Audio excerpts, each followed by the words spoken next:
Hello, നമുക്കെല്ലാം അറിയാം പഴയ സാധനം പുതിയ കുപ്പിയിൽ എന്ന് നിങ്ങളെല്ലാം കേട്ടിട്ടുണ്ടല്ലോ. അതേപോലെ ട്രീറ്റ്മെന്റിൽ വന്ന ഒരു വ്യത്യാസം നിങ്ങളെ മുന്നിലോട്ട് അവതരിപ്പിക്കാൻ വേണ്ടി ആണ് ഞാൻ ഇപ്പോൾ നിങ്ങളെ മുന്നിലോട്ട് വന്നിട്ടുള്ളത്. അതുകൊണ്ട് ഈ വീഡിയോ വളരെ ശ്രദ്ധാപൂർവം കേൾക്കണം. നമ്മൾ എടുക്കുന്ന ട്രീറ്റ്മെന്റിനകത്തുള്ള ഒരു പ്രത്യേക മാറ്റം നമ്മൾ അറിഞ്ഞോ അറിയാതെയോ വന്നതാണ്. അത് നമുക്ക് മനസ്സിലാക്കാൻ വേണ്ടിയിട്ടാണ് പറയുന്നത്.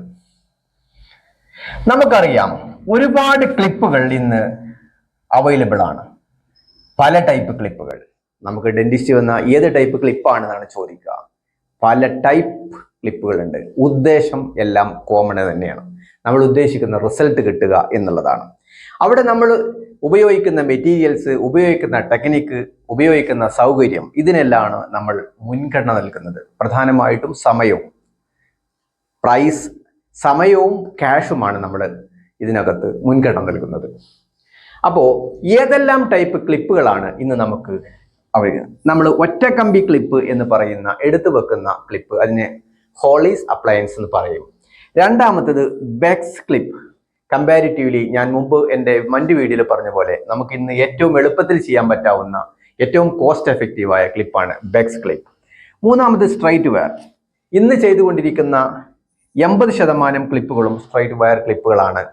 പക്ഷെ ഇന്നും ബെക്സ് അതിൻ്റെതായ ഏറ്റവും നല്ല ഒരു മെത്തേഡായ ബെക്സ്, അത് പ്രാക്ടീഷണറുടെ കയ്യിലാണ് അതിൻ്റെ കൺട്രോൾ. പക്ഷേ കോസ്റ്റ് എഫക്റ്റീവ് ആണ്, ക്യാഷ് വളരെ കുറവാണ്. മൂന്നാമത്തതാണ് IP ക്ലിപ്പ്. നമ്മൾ ടൈലർ എടുത്തുന്ന റെഡിമെയ്ഡ് ഷർട്ട് വാങ്ങുന്നതിന് പകരം നമുക്കായിട്ട് ഷർട്ട് തുന്നിക്കുന്ന പോലെ ഒരാളുടെ പല്ലിന്റെ കംപ്ലൈന്റിന് വേണ്ടി മാത്രമായിട്ട് ഉണ്ടാക്കുന്ന മെറ്റീരിയൽസ് ഉപയോഗിക്കുന്ന ക്ലിപ്പാണ് IP അപ്ലയൻസ്. അടുത്തതാണ് അലൈനേഴ്സ്. ട്രീറ്റ്മെന്റിന്റെ ഗുണം മാത്രമല്ല, നമ്മുടെ സൗകര്യത്തിനനുസരിച്ച് നമുക്ക് കൊണ്ടു നടക്കാൻ പറ്റാവുന്ന ഒരു ക്ലിപ്പാണ് അലൈനേഴ്സ്.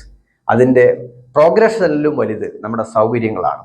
അപ്പൊ ഇതിന്റെ എല്ലാം റേറ്റുകൾ നമ്മൾ പറയുകയാണെങ്കിൽ ഇത് സീറോയുടെ വ്യത്യാസങ്ങൾ ഉണ്ടാവും. ഒന്ന് 1000 ആണെങ്കിൽ ഒന്ന് 10,000 ആയിരിക്കാം, ഒന്ന് 1,00,000 ആയിരിക്കാം. വ്യത്യാസങ്ങൾ ഉണ്ടാവും. That depends upon the rate of the market. Okay, അപ്പോ എന്താണ് ഇത് തമ്മിലെ വ്യത്യാസം? ഇപ്പോൾ ഒരു ക്ലിപ്പ് നമ്മൾ തിരഞ്ഞെടുക്കുമ്പോൾ, ഒരു പല്ലിന്റെ ഒരു കംപ്ലൈന്റ് കറക്ഷൻ ചെയ്യാൻ വേണ്ടി ഒരു ക്ലിപ്പ് നമ്മൾ തിരഞ്ഞെടുക്കുമ്പോൾ ഇത് തമ്മിലെ വ്യത്യാസം എന്താണ്? നമ്മുടെ ആവശ്യം, പല്ല് പൊങ്ങിയത്, പല്ല് ഭംഗിയാക്കല്, പല്ലിനെ നിരതെറ്റിക്കല്, ഇതെല്ലാം നമ്മുടെ ആവശ്യമാണ്. That is our goal. നമ്മളെ ഉദ്ദേശം അതാണ്. പക്ഷെ ഈ ഉദ്ദേശം, ആ ലക്ഷ്യം നമുക്ക് സാധിക്കാൻ വേണ്ടി നമ്മൾ തിരഞ്ഞെടുക്കുന്ന വ്യത്യസ്ത 5 മാർഗങ്ങളെ സംബന്ധിച്ചാണ് ഞാനിപ്പോൾ നിങ്ങളോട് പറയുന്നത്. ഒരു മാർഗമാണ് നമ്മൾ ഒറ്റ കമ്പി ക്ലിപ്പ്. ഇതിനെ സംബന്ധിച്ച് ഹോളീസ് അപ്ലയൻസ് എന്ന് പറയും. ഈ അപ്ലയൻസ് സിംഗിൾ വയറാണ്. സിംഗിൾ വയറാണെന്ന് പറയുമ്പോൾ നമുക്ക് ഊരിയെടുക്കാം, തിരിച്ചു വെക്കാം. അതിനനുസരിച്ച് കുറഞ്ഞ റേറ്റ് അതിനുണ്ടാവുള്ളൂ.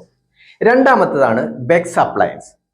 ഈ ബെക്സ് അപ്ലയൻസ്, ഈ വയറുകൾ മാറ്റം വരുത്താൻ വേണ്ടി ഞാൻ ചെറിയൊരു സ്റ്റോറി നിങ്ങളെ മുന്നിലോട്ട് വളരെ ഈസിയസ്റ്റ് ആയിട്ട് മനസ്സിലാക്കാൻ വേണ്ടി പറയുകയാണ്.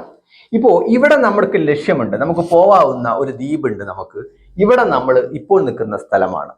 പക്ഷേ ഇതിൻ്റെ കുറുകെ ഒരു റിവേഴ്സ്, ഒരു നദി കടന്നു പോകുന്നുണ്ട്. ഈ നദിയിലോട്ടുള്ള പാലങ്ങൾ, ഈ നദിയിലോട്ടുള്ള മാർഗങ്ങൾ നമ്മൾ തിരഞ്ഞെടുക്കുന്ന ഐഡിയ വെച്ചിട്ട് നിങ്ങൾ ഈ ക്ലിപ്പിനെ വിലയിരുത്തുക. അപ്പൊ നിങ്ങൾക്ക് മനസ്സിലാവും ഈ ക്ലിപ്പ് തമ്മിലുള്ള വ്യത്യാസം എന്താണെന്ന്. ഉദാഹരണത്തിന്, നമ്മളുടെ സിംഗിൾ കയറിലൂടെയോ അല്ലെങ്കിൽ സിംഗിൾ കമ്പിയിലൂടെയോ, സിംഗിൾ വയറിലൂടെയോ, സിംഗിൾ കമ്പിയിലൂടെയോ, ചെരടിലൂടെയോ, ഒറ്റ കയറിലൂടെ മാത്രം നമുക്ക് പിടിച്ച് ഈ ദ്വീപിലോട്ട് എത്താം. എന്താണ് വ്യത്യാസം? There is A chance. എത്തുന്ന ചാൻസ് വളരെ കുറവാണ്. എക്സ്പേർട്സിന് മാത്രമേ എത്താൻ കഴിയുള്ളൂ. ഉപയോഗിക്കുന്നവർ മാത്രമേ റിസൾട്ട് കിട്ടുള്ളൂ. ഊരി വീട്ടിൽ കൊണ്ടുവച്ചിട്ട് കാര്യമല്ല. അതാണ് ഒറ്റ കമ്പി. രണ്ടാമത്തതാണ് ബെക്സ് അപ്ലയൻസ്. ബെക്സ് അപ്ലയൻസിന്റെ പ്രത്യേകത, ഇത് കൊണ്ടുപോകാൻ കുറച്ച് ബുദ്ധിമുട്ടാണ്. എന്ന് വെച്ചാൽ ഈ കിടക്കുന്ന ബ്രിഡ്ജ് പാലം ഇത് ഫ്ലെക്സിബിൾ ആണ്, സ്ഥിരമല്ല. യഥാർത്ഥത്തിൽ നമ്മൾ റെഡിമെയ്ഡ് കെട്ടിയുണ്ടാക്കിയ ഒരു ബ്രിഡ്ജാണ്. എന്താ അതിന്റെ പ്രത്യേകത? നമ്മൾ ലക്ഷ്യത്തിലെത്തുമെന്ന് നമുക്ക് ഉറപ്പാണ്. പക്ഷേ ഇത് പോകുന്ന സമയത്ത് നമ്മൾ എന്ത് ചെയ്യും? ഇത് അങ്ങോട്ടും ഇങ്ങോട്ടും വൈബ്രിക്കേറ്റ് ചെയ്യും, ഇളകും. അപ്പോൾ അത് നമ്മൾ കാണണം. പക്ഷേ ലക്ഷ്യത്തിലോട്ട് എത്തുമെന്ന് നമുക്ക് ഉറപ്പാണ്. മൂന്നാമത്തത് നമുക്ക് സ്ട്രൈറ്റ് വെയർ അപ്ലയൻസ്. ഇന്ന് ഏറ്റവും കൂടുതൽ ചെയ്യുന്ന സ്ട്രൈറ്റ് വെയർ അപ്ലയൻസ്. ഇത് സംബന്ധമായ വ്യക്തമായ വഴിയുണ്ട്, പക്ഷേ ഇറ്റ് ഈസ് കോസ്റ്റ്ലി, വളരെ വില കൂടുതലാണ്. മാത്രമല്ല ഇത് വ്യക്തമായ വഴിയുണ്ടെങ്കിലും ഇതിന് ചെലവും കൂടുതലാണ്. നമ്മളെ സംബന്ധിച്ചിടത്തോളം സമയം കൂടുതലാണ്. ഇത് സമയം കുറവാണ്, ഇത് സമയം കൂടുതലാണ്. അപ്പോൾ ഈ കൺസെപ്റ്റ് മനസ്സിലാക്കുക. നാലാമത്തതാണ് IP അപ്ലയൻസ്. ഒരു വ്യക്തിക്ക് വേണ്ടി മാത്രം ചെയ്യുന്നത്, തെറ്റാനുള്ള സാധ്യതയില്ല. ഇവിടെ അനിലിന് തുന്നിയ ഷർട്ട് ഒരിക്കലും പ്രവീണിന് സ്യൂട്ടാവില്ല. ഇവിടെ മുഹമ്മദിന് തുന്നിയ ഷർട്ട് ഒരിക്കലും ഇബ്രാഹിമിന് സൂട്ടാവില്ല എന്ന് പറയുന്ന പോലെ ഇത് ഒരു വ്യക്തിക്ക് വേണ്ടി ഉണ്ടാക്കിയ ക്ലിപ്പാണ്. അതുകൊണ്ട് ആ വ്യക്തിയുടെ റിസൾട്ട് ഐഡിയൽ ആണ്. ഇതാണ് IP appliance. High costly appliance ആണ് IP അപ്ലയൻസ്. ഇനി അഞ്ചാമത്തെ അപ്ലയൻസ് നമുക്ക് പറയുന്നത് അലൈനേഴ്സ്. ക്ലിപ്പിട്ടെന്ന് തോന്നില്ല. നമ്മളെ സംബന്ധിച്ചിടത്തോളം ഓരോ ബ്ലോക്കുകൾ നമുക്ക് വിട്ട് നടന്നാൽ മതി. യൂസർ ഫ്രണ്ട്ലി, ആളുകൾക്ക് ഉപയോഗിക്കാൻ വളരെ സുഖമാണ്. പക്ഷേ ഇവിടെ മനസ്സിലാക്കണം, ഇത് നമുക്ക് ചെലവ് കമ്മിയായ ബെക്സിന്റെ അതേ ടെക്നോളജിയാണ് ഇതിനകത്ത് ഉപയോഗിച്ചിട്ടുള്ളത്. റിസൾട്ട് ഷുവർ ആണെങ്കിലും യൂസർ ഫ്രണ്ട്ലി ആക്കി എന്ന് മാത്രം വ്യത്യാസമുള്ളൂ.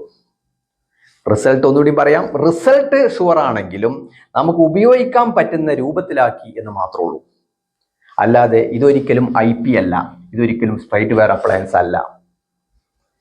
ഓക്കെ, അപ്പോ നമുക്ക് വില കമ്മിയുള്ള സാധനം പുതിയ രൂപത്തിൽ അതേ റിസൾട്ട് കിട്ടുന്ന സാധനം നമുക്ക് ഒന്നും കൂടി യൂസർ ഫ്രണ്ട്ലി, ഉപയോഗിക്കാൻ സൗകര്യമുള്ള രൂപത്തിലാക്കിയോടുകൂടെ നമുക്ക് എന്ത് സംഭവിച്ചു? നമുക്ക് പരാതി തീർന്നു. Yes, the same technique, the tipping action is only happens in aligners, not straight wear appliance mode. Just like Bex പോലെ തന്നെയാണ് അത് റിസൾട്ട് ചെയ്യുന്നത്. ഇനി ഘടകങ്ങൾ എന്താണ്? ഈ ഓരോ ക്ലിപ്പുകൾക്കും വ്യത്യസ്തമായ ഘടകങ്ങളുണ്ട്. ഓരോന്നിനും ഒരു ഘടകങ്ങളാണ് വില. ഒറ്റ കമ്പി ക്ലിപ്പാണെങ്കിൽ അത് വളരെ കുറഞ്ഞ വിലക്ക് നമുക്ക് കിട്ടും. പക്ഷെ റിസൾട്ട് അതിനുള്ള ചാൻസേ ഉള്ളൂ, വളരെ കുറവാണ്. ഞാൻ പറഞ്ഞ പോലെ ഒരു നദി കുറിച്ച് നടക്കുമ്പോൾ ഒരു കയറിലൂടെ പിടിച്ച് തൂങ്ങി കിടക്കുമ്പോൾ സാധ്യത കുറവാണ് അക്കരത്തെത്താൻ. രണ്ടാമതാണ് ബെക്സ് അപ്ലയൻസ്. ഇവിടെയുള്ള പ്രത്യേകത, ഇതിന് ഉപയോഗിക്കുന്ന വസ്തു ഇവിടെ വില വളരെ കുറവാണ്. പക്ഷേ എബിലിറ്റി വേണ്ടത് ഇത് പ്രാക്ടീസ് ചെയ്യുന്ന ടെക്നീഷ്യനാണ്, ഡോക്ടേഴ്സിനാണ്. അതുകൊണ്ട് ഡോക്ടർ ഏബിൾ ആണോ ബെക്സ് റിസൾട്ട് ഷുവർ ആണ്. അല്ലാതെ ബെക്സ് അല്ല കുറ്റം, ഉപയോഗിക്കുന്ന ഡോക്ടേഴ്സ് ആണ് കുറ്റം. മൂന്നാമത്തത് സ്ട്രൈറ്റ് വെയർ അപ്ലയൻസ്. ഈ സ്ട്രൈറ്റ് വെയർ അപ്ലയൻസ് എന്ന് പറയുന്നത് ഇന്ന് ഏറ്റവും കൂടുതൽ ഉപയോഗിക്കാം. നമ്മൾ ഡോക്ടറുടെ കഴിവ് എന്തിനു കൊടുത്തു? മെറ്റീരിയൽസിൽ കൊടുത്തു. അപ്പൊ ഹൈ ക്വാളിറ്റി മെറ്റീരിയൽസ് ഉപയോഗിക്കുമ്പോൾ ഡോക്ടർ ആരായി? ഒരു ഒബ്സർവറായി.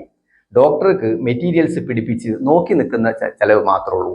കറക്റ്റ് മോഡല് വർക്കിംഗ് നടക്കുന്നുണ്ട് എന്ന് ഒരു ഗാലറിയിലിരുന്ന് കളി കാണുന്ന പണിയാണ് ഏതില്? Straight wire appliance. IP appliance, അടുത്ത അപ്ലയൻസ് IP അപ്ലയൻസ്. IP അപ്ലയൻസിൽ എന്താണ്? വ്യക്തിഗതമാണെങ്കിൽ നമ്മൾ ഹൈ കോസ്റ്റ്ലി വാങ്ങി നമുക്കായിട്ട് ഉണ്ടാക്കി നമ്മൾ വായിൽ വെച്ച് നത്തിങ്. പ്രാക്ടീഷണേഴ്സിനും പവറില്ല, ചെയ്യുന്നവനും പവറില്ല.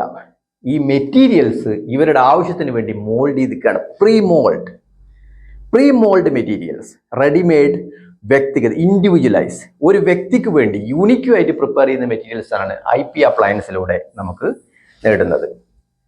അടുത്തതാണ് അലൈനേഴ്സ്. നിങ്ങൾക്ക് അറിയാം, ഇന്ന് അലൈനേഴ്സിന്റെ കാലഘട്ടമാണ്.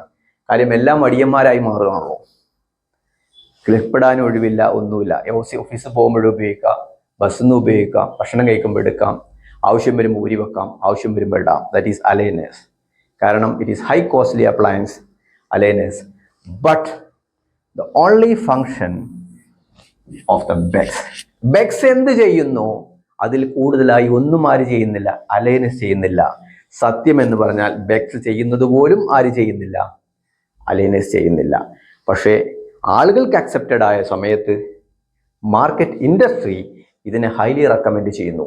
നിങ്ങൾക്കറിയാം, അലൈനേഴ്സിന്റെ പരസ്യമില്ലാതെ നിങ്ങൾക്ക് സ്ക്രോൾ ചെയ്യാൻ കഴിയില്ല. നിങ്ങളത് യൂട്യൂബ് ആണെങ്കിലും ഫേസ്ബുക്ക് ആണെങ്കിലും ഏത് സോഷ്യൽ മീഡിയയിലാണെങ്കിലും അലൈനേഴ്സിന്റെ പരസ്യം അതിൽ ഉണ്ടായിരിക്കുമെന്നുള്ള കാര്യം ഉറപ്പാണ്. അപ്പോൾ ഇതിൽ നിന്ന് നമുക്ക് മനസ്സിലാക്കേണ്ടത് ഒരു അപ്ലയൻസ് ഏതാണ് എന്നതിലല്ല കാര്യം, നമ്മളത് ഉപയോഗിക്കുന്ന മെത്തേഡിലാണ്. നമ്മുടെ ലക്ഷ്യത്തിലോട്ട് നമുക്ക് എത്തിപ്പെടാൻ ക്യാഷ് വേണമെന്നില്ല. നമുക്ക് എന്തറിഞ്ഞാൽ മതി? ആ കാര്യങ്ങൾ എന്താണെന്ന് അറിഞ്ഞാൽ മതി. വളരെ കുറഞ്ഞ കോസ്റ്റ് ഉള്ളതും വളരെ ഹയർ കോസ്റ്റ് ഉള്ളതുമായ അപ്ലയൻസ് ഉണ്ട്. അപ്പൊ പൊതുവെ ചികിത്സാ രൂപം ക്യാഷുകാരന് മാത്രമേ സാധ്യമുള്ളൂ എന്ന കൺസെപ്റ്റ് വേണ്ട. ആ കൺസെപ്റ്റ് സൊസൈറ്റിയും ഇൻഡസ്ട്രിക്കാരും ഉണ്ടാക്കിയെടുത്തതാണ്, അല്ലാതെ ഒരിക്കലും അത് ശാസ്ത്രീയമല്ല. Thank you. All. I am doctor Ali, Ali Arimpras dental clinic, Melattur. Thank U.